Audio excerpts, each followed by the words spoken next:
All right. Hey, Chris, I know we had a little delay this morning and Joe was supposed to be on with us as well, but I'm sorry for the delay, everybody. How you doing, Chris? How's things out there in Arizona right now?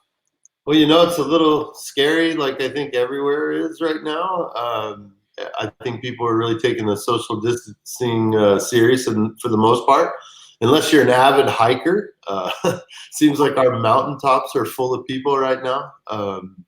But yeah, it's a little scary times. We were at the grocery store yesterday, and I mean, if you even sniffled or coughed, people looked around like, "Whoa, run, get out of here!" So it's definitely apocalyptic-ish, I guess you could say. I've never seen anything like it.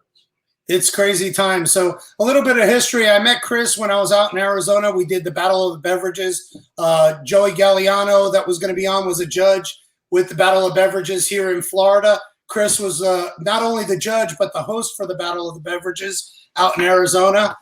He's got an amazing kitchen there today. And, one of the things that I wanted to talk about was, what are, people are infusing, hemp, CBD, cannabis into their lifestyle and their foods. What do you have suggestions for people that are at home, and also, people that might be weary of food safety? I guess that's two different things, but Sure. those were kind of the topics that I wanted to go over today. And I think, what are you doing to protect patients right now or help them? yeah.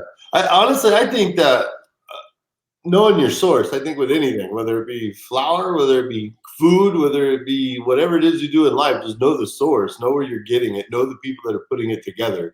I mean, there's so many operating people out here in business that don't even have a serve safe requirement, or and just know that about the companies that you shop one for one.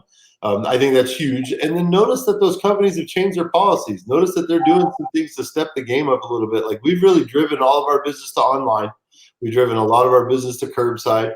We've shut down a couple retail stores. We just want to help prevent. We want to be part of the solution, not part of the problem. I think that's number one. And then when you're at home, as far as infusion goes, to me, just go back to the basics, like easy infusions, simple things like butters, making infused oils, anything that you could use into your food or your recipes while you're making stuff at home, and it's easy.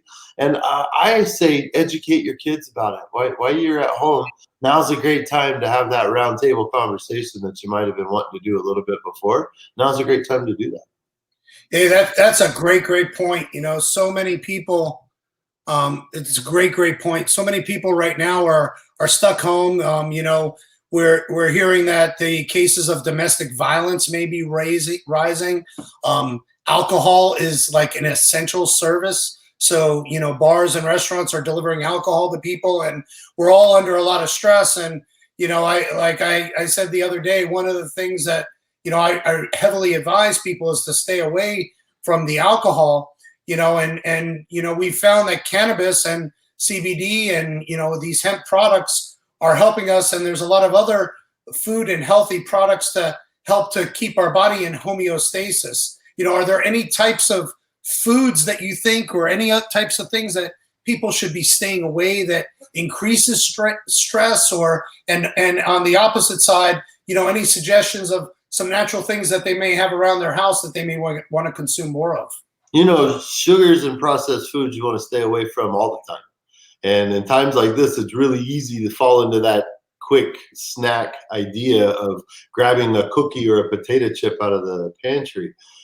We've taken advantage of the time being home and with the nice weather right now, and we've started planting. We've started growing. We've started putting veggies into the ground, into a little greenhouse, and we've gotten the kids involved on it. So now every day they wake up, they're super excited to see the growth of the plant and what's going on. In the meantime, they're providing food for themselves and their brothers and sisters. I think that to us, that's the key. It's a standard, and it's a trade. This is something that everyone needs to learn how to farm. I don't think it should be thought of as a niche position or something. It should be thought of as necessary. We have to have food. And by looking at the shelves in the grocery stores and the way people act in the scare of a pandemic, imagine if shit were to really hit the fan. Imagine if things were to really go bad on a World War III level. We're not prepared. After seeing what I just saw in half these stores over 4 weeks, everyone should be growing at home.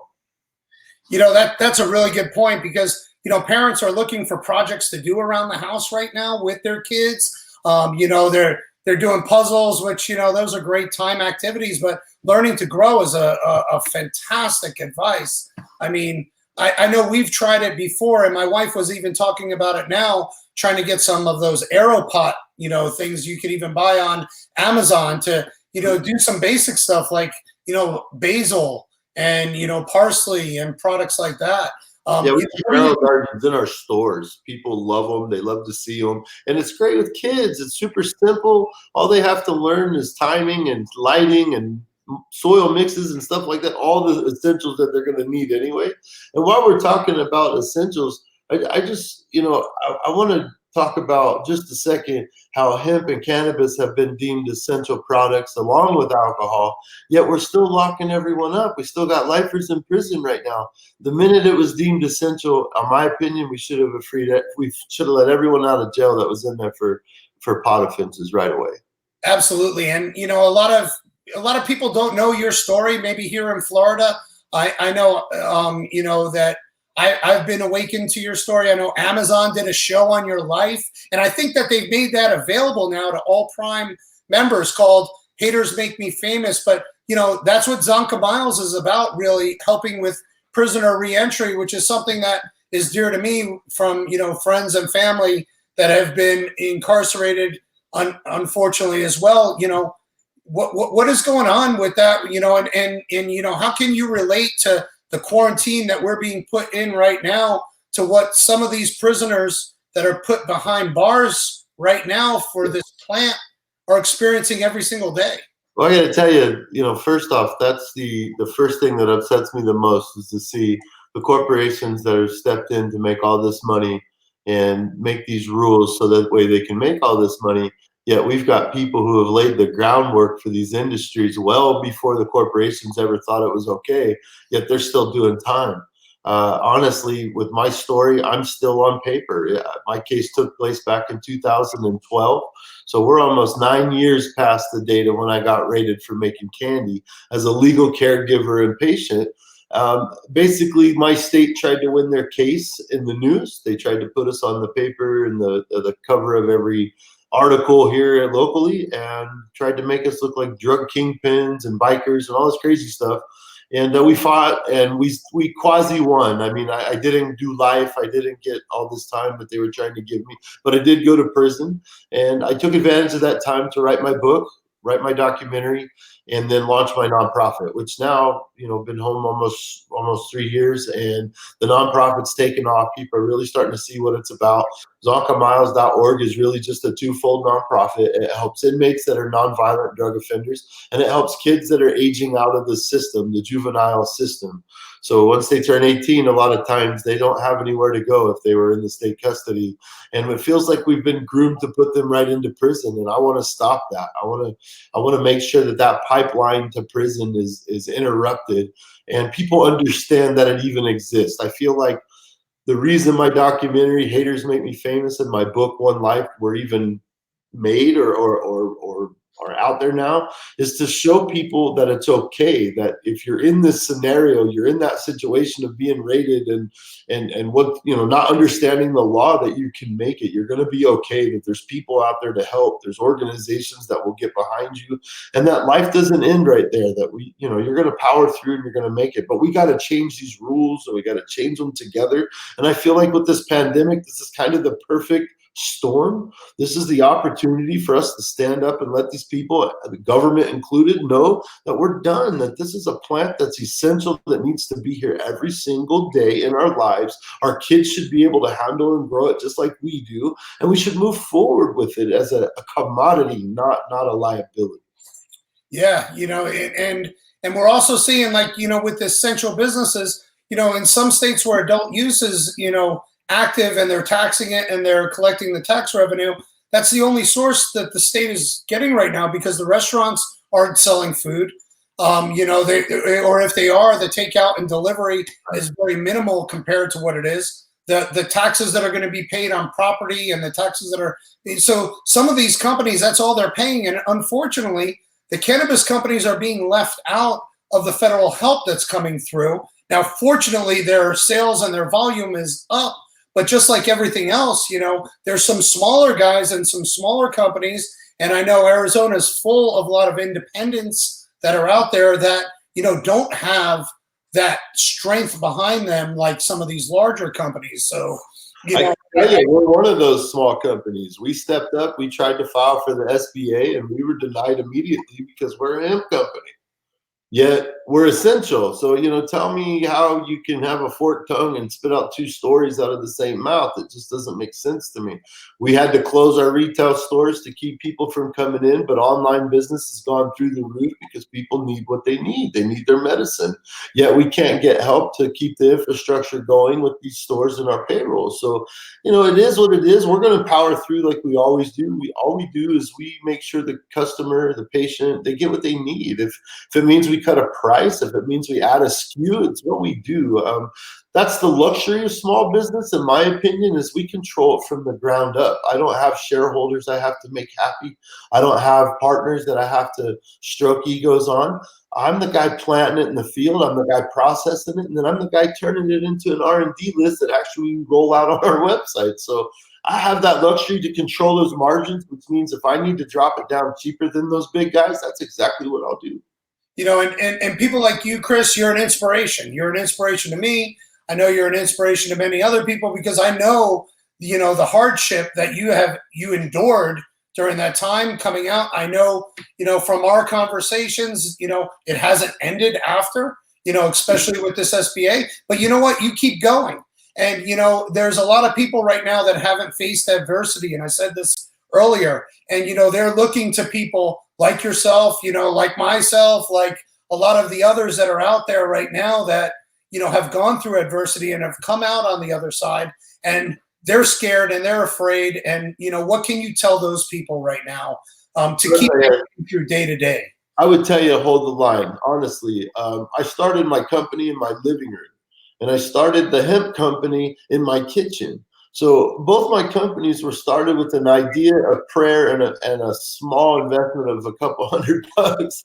I mean, honestly, we had no idea where it was going to go, but because we had the ability to adapt, we had the ability to get in front of things. Perfect example. We saw COVID coming. We saw all the structure breakdown and the cleaning supply needs. So immediately we started making hand sanitizers and getting them out to the community. When Zika hit a couple years ago, we had mosquito spray done by that evening before CNN was even done with their report. I mean, we try to get in front of those things, the necessary essentials that people are going to need. That's one adaptation that we take.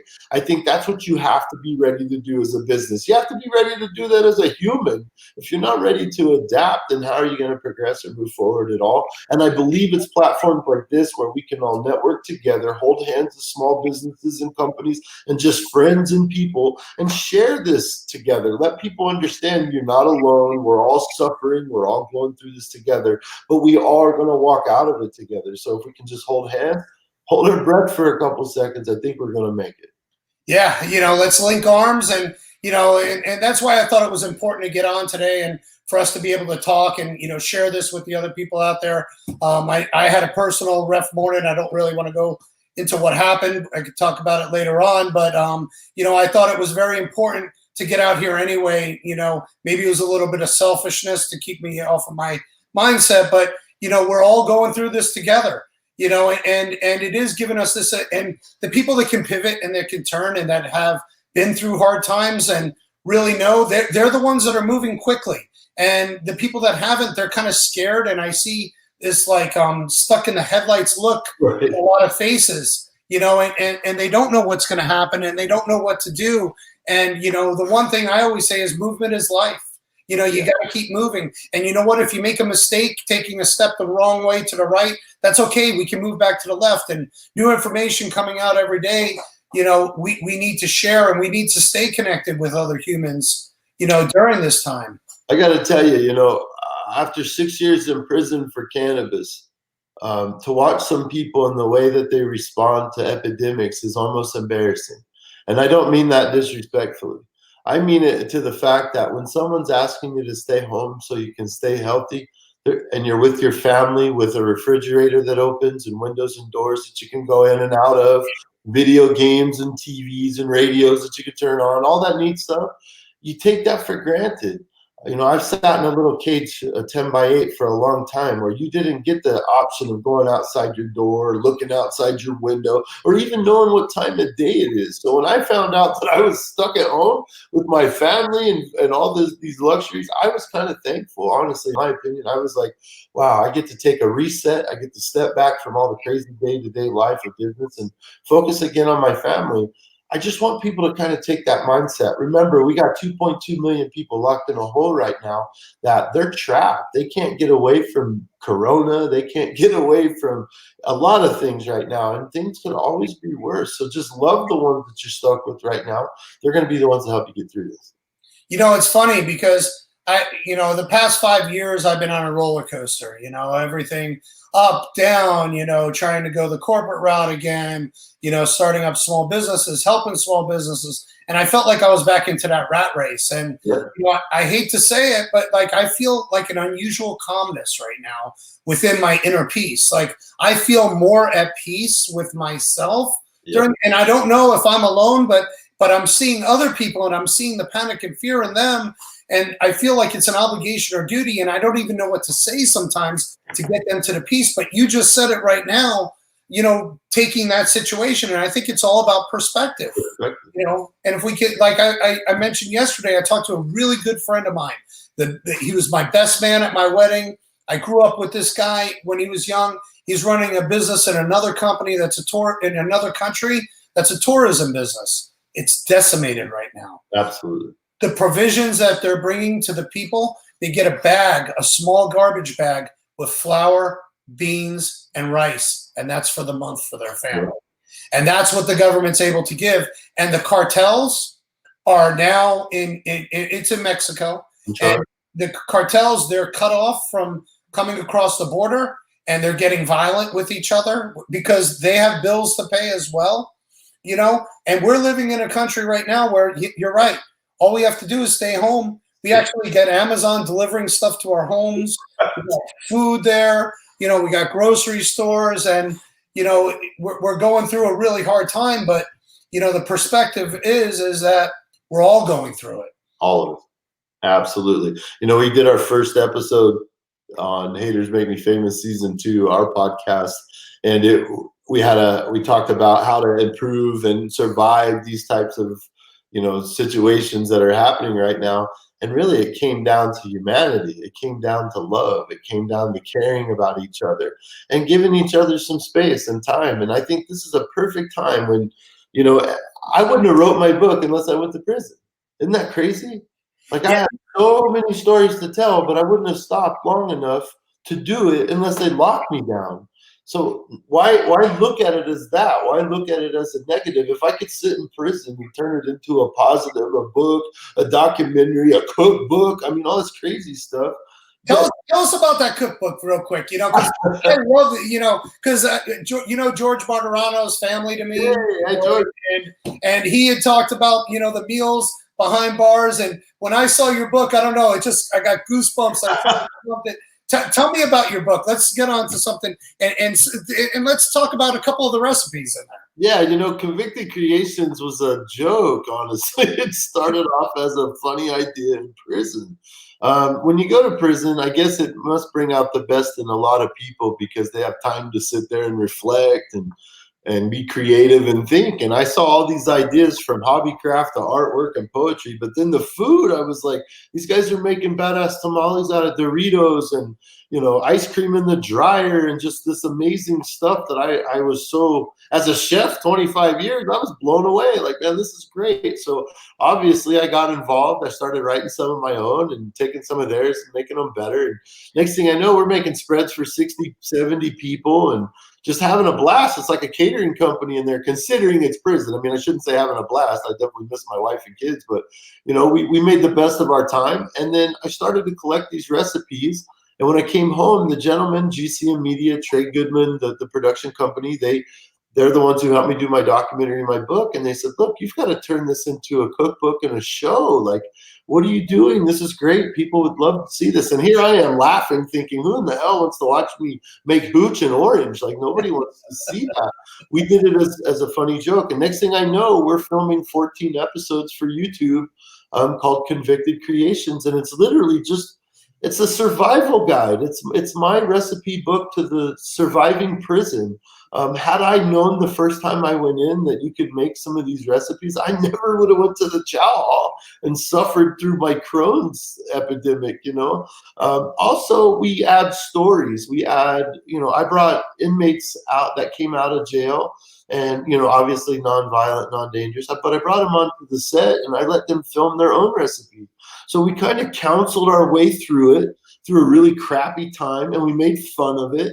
And we got a whole bunch of views, and people really fell in love with it. And we even attracted the, you know, bigger production companies who have reached out, wanting to do shows on ID. And, you know, who knows what's going to happen next. And it all started as a joke. We left the book on a spiral notebook so that way we could continue to add recipes even after my release, because people are still there, they're still doing what they do, and we want to give them a chance to showcase it and just have fun with it. I mean, most people are embarrassed, they don't want to get on TV and say, hey, I was in prison and this is what we ate. But for the most of us, we just want to have fun with it and show others that, hey, look, man, it sucked. But the only difference between us and the people watching are the fact that we got caught.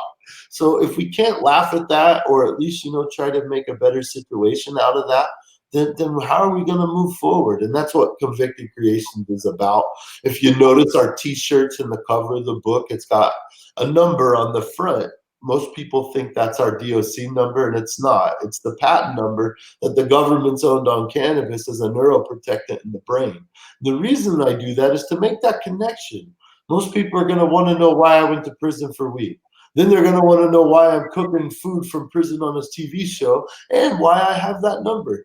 Once I can connect those dots, then I got people thinking on their own. They don't need me anymore. They don't need my mouth anymore. They can go off and do research for themselves and realize what a mess we're in. You know, you're sharing a very important message, and you know, it's you know, it's taking and making the best of the situation that you're in, even when you're dealt a shitty deck of cards. Absolutely. You know, and you know what I've come to learn is that's what life's about. You know, we're really all dealt a shitty hand sometime. That's it. You know, it may be, you know, this week, last month, you know, but we're all being dealt a dead hand, so to speak, right now. And, you know, let's look at it from perspective wise. You know, let's take this time to write that book that you may have not written before. Make a little bit of fun of the situation that you're in. Love the people that are around you.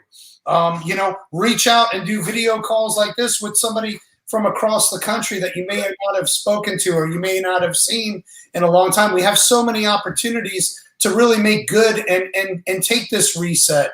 You know, and I know that 9 years was a long reset for you, but just coming out the way that you have, Chris, you know, it's an inspiration. It's an inspiration to the people that are still behind bars that are coming out, because not everybody has the inner strength, you know, of a man like yourself.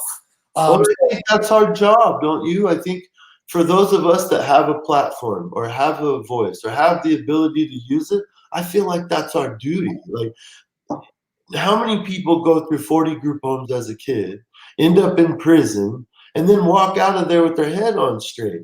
And I can't tell you I'm totally sane all the time. It's just been some weird shit go down. But I can tell you this is my walk. This is why I'm here.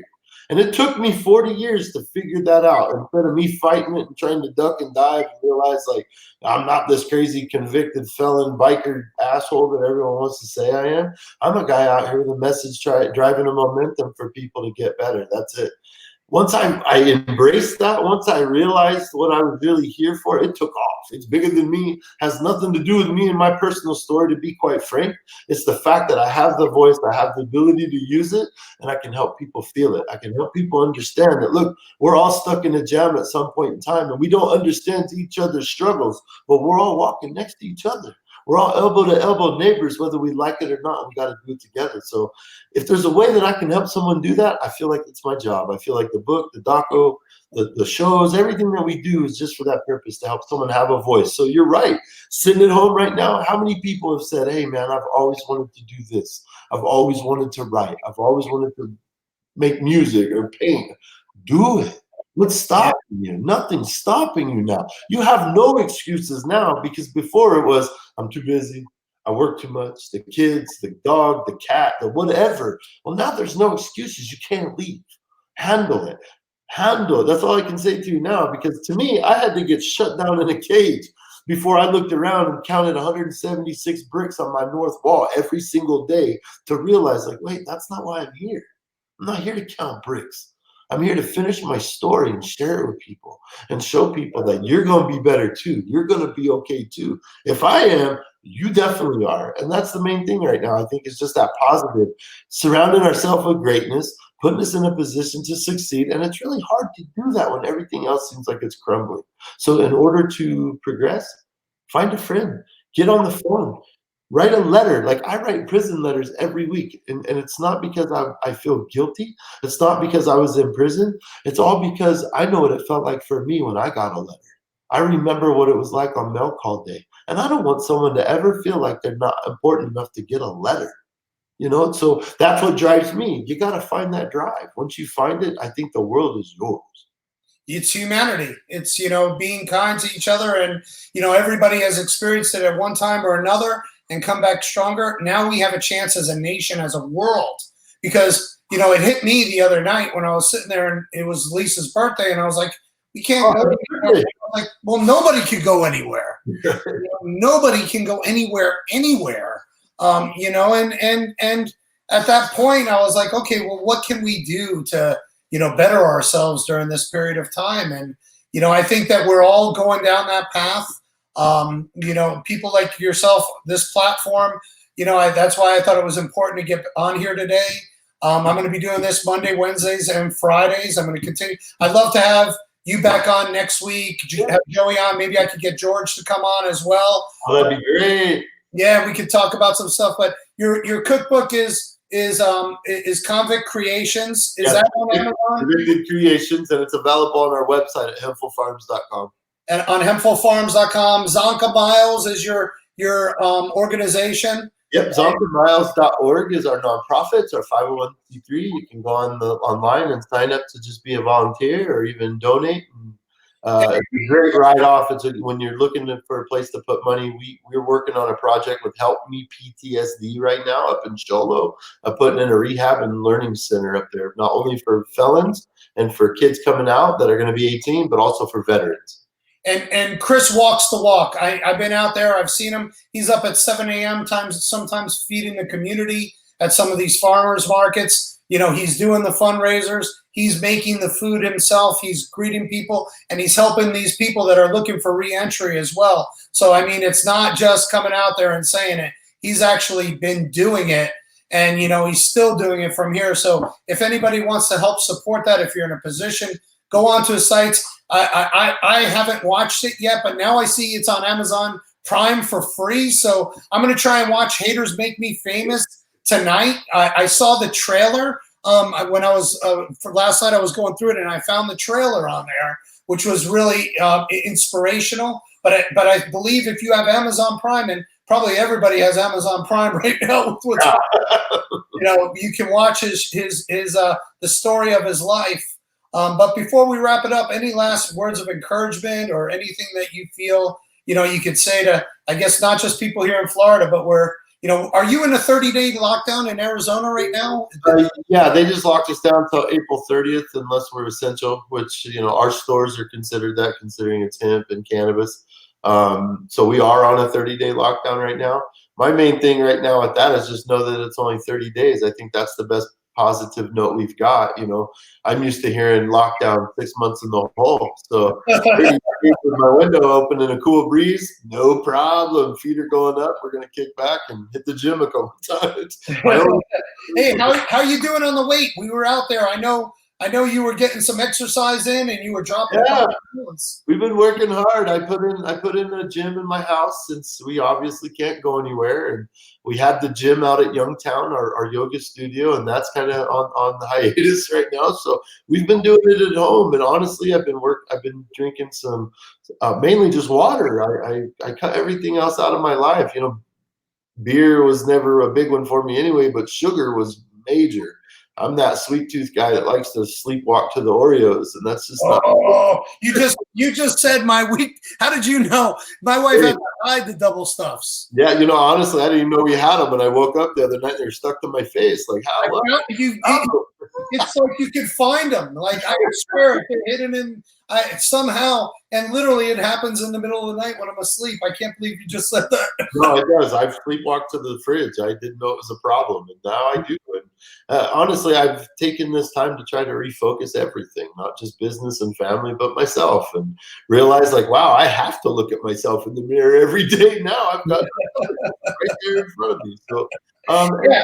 And I'm not getting younger, you know what I mean? Like I honestly don't feel 20. I'm 45, and I feel all of it. And I played hard as a kid, so I'm paying for it now, and I just want to make that ease up a little bit. Hemp and cannabis obviously been amazing for that, but honestly, it's self-care time now. It's take these extra 30 minutes. Like that's what kind of was my holdup this morning. We were doing a yoga class this morning with family, so I even bring the kids involved on it. They're like, my dad, tattooed biker guy doing yoga. And by the end of it, they're like, Dad, that was so much fun. it is. I've done yoga. I've been doing yoga. I set up my heavy bag in my garage. Yeah. And my watch tells me to breathe all the time. Sometimes I gotta love Apple. Yeah, you gotta love Apple, right? You know, but you know, again, next week, let's do this again, Chris. You know, out in Arizona, if you get a chance, watch his Amazon Prime, Haters Make Me Famous. You know, take a look at his book. If you can contribute and help to his organizations, that's great. If not, you know, what time you have a podcast that you guys do as well? That's on. Is that on iTunes or? Yeah, it's on. Right now, we just switched. We were on Star Worldwide Networks for the first year, and now we switched over to Anchor. It just allows us to do it from home and on location now. So we'll be doing another one this weekend. We try to do them on the weekends just because our weeks are so full with homeschooling our kids and everything else that we have going on. So usually it's on the weekends between Saturday and Sunday. It's not live anymore, so we just that way I can edit it and try and make it sound a little better. But yeah, we do Haters Make Me Famous on Anchor.fm. And this week we've got a chef, Byron Freeze, on board, and we're going to talk about how COVID's affected him in the industry, how restaurants are shutting down, and what we can do when restaurants come back and how we can support them. Because I know 30% of our restaurants are not going to reopen, and that's really, really scary as an owner and a businessman. So we're going to talk a little bit about that. Haters Make Me Famous. You can find the old episodes on iTunes and Spotify. Excellent. And then let's try and do this again next Wednesday. Maybe we could share a few recipes. I'll have Joey on as well. I don't know if you've ever met Joey Galliano, but Chef Joey, he used to be with Magical Butter in the early days. He's local here in Tampa. I've been a great friend for a number of years. You know, but we'll see if we could get him on. I'll see if so next Wednesday we'll try and do this on time. Again, I'm sorry for coming late today, but I'm glad that you know, we're able to understand and we got something out there. And honestly, it's really good to see your face, Chris. I know that, you know, we've talked through Messenger since we met a few times, but, you know, I think we should do this even more, even if it's not live on. I'm always available, man. You just hit me up. I love doing this stuff too. And you take care out there. And you're in our thoughts and prayers for today. We know this morning was a little rough. So just know you got family out here too. And likewise. Thank you, Chris. Take care, Tom. All right, guy.